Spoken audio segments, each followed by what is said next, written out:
What's up, guys? Thank you for clicking on the video. So in this one, I'm going to show you guys some of the best full-size kind of big rig videos for off-roading that I found at SEMA. Kind of some sleeper builds.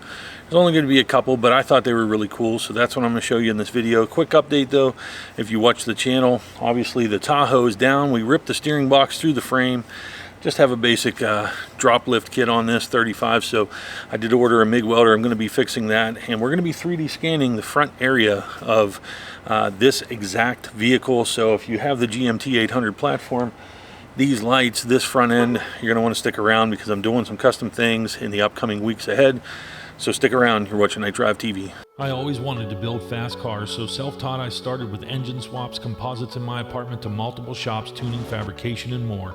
10 years later, the big time, SEMA, Speed TV, I climbed from nothing, but I lost it all. This is my new ride, KnightDriveTV. Night drivers and drive vets. So up first in the Toyo booth, we have the 1972 K5 Blazer. This was a pretty nice build by Craven Performance. As you can see, lots of custom mods. Full cage in this vehicle. Cool center console flowing from the front to the rear. It was kind of, they said, to be like a beach crawler, street cruiser, reliable. Very nice build.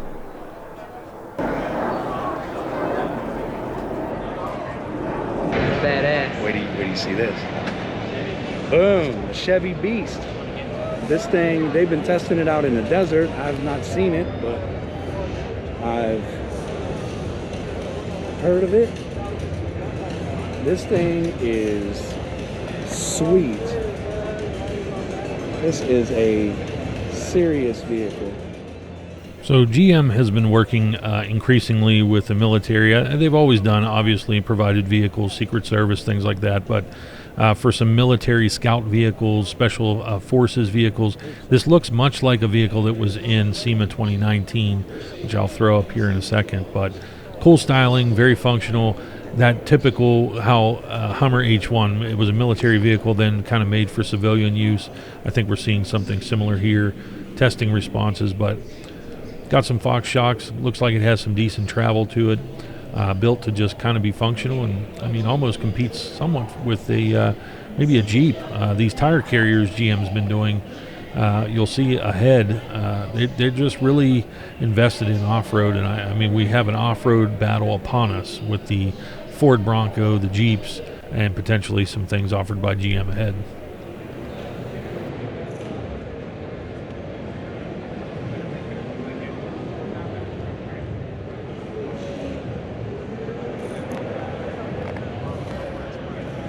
So here we're going to look at the Kaiser Jeep concept. It's a former ambulance, an M725, I believe. Taking a look at the front suspension here. It's on some 40s, 20 by 12, I believe. It's got some custom headlamps, 7 inchers, pretty interesting LED. So here I'm just going to fill in a little bit of undercarriage in the rear here. Since this was a former ambulance, the roof did extend about 16 inches, allows you to stand up fully. This was kind of built as what looked like an ability to serve some drinks, and Chuck Norris approves, of course. You can see there's kind of a keg system here. So I assume they use this promotional, go to different events, things like that. But as a former ambulance, very good use transfer. So next we show the 392 Hemi that is installed here. It's matched up to a 727 torque flight tranny, I think, if I recall. So the interior steering wheel column is custom, and they used a ammunition box there for the shifters. Pretty cool. So guys, I wanted to throw this build in here. My brother found it. He was shooting it. No details, but it's an older F100, but heck of a build. Super clean. I see these vintage, like, Score 1000 type of trucks, things like that. I don't follow that series much, but I mean, it looks to be pretty caged. Love how the spares are mounted, integrated into the bed sides. Very clean build. Wish I had more details.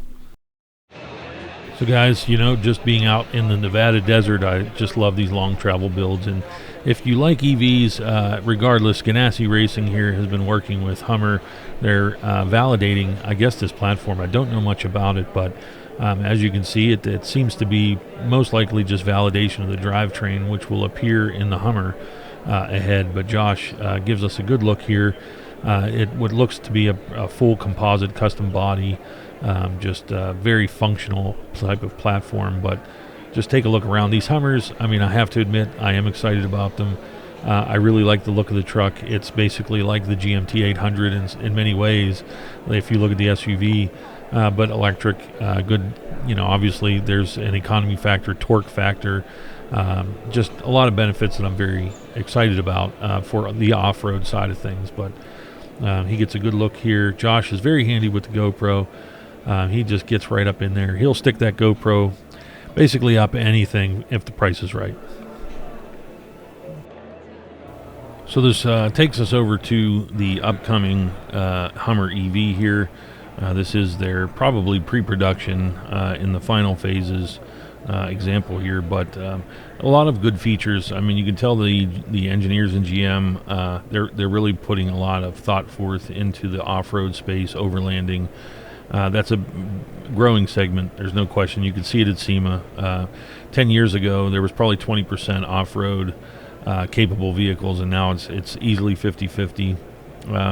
And this vehicle has a lot of capability, given the fact that it is, it's electric. They've shown crab walking. They've shown some features. I guess where I start to question, is will the EV side of things, will it give you the same type of descent and crawl capability like a locked four-wheel drive system in 4-low, say in first gear, something like that, to where you have a lot of descent control and things like that. So I'm sure the engineers work on that, but you can see they put a rooftop tent, kind of outfitted it with Dometic. Dometic kind of dominated this show with putting their fridges in a lot of things, but this flip-down tailgate, you can see it has some radio controls here, has some plug-in power, things like that. Good features. Step up into the rear bed area. They show some bed liners, some cool attachments for those side rails, and then the dual tire carrier there with retention for both the wheels. Nice feature there.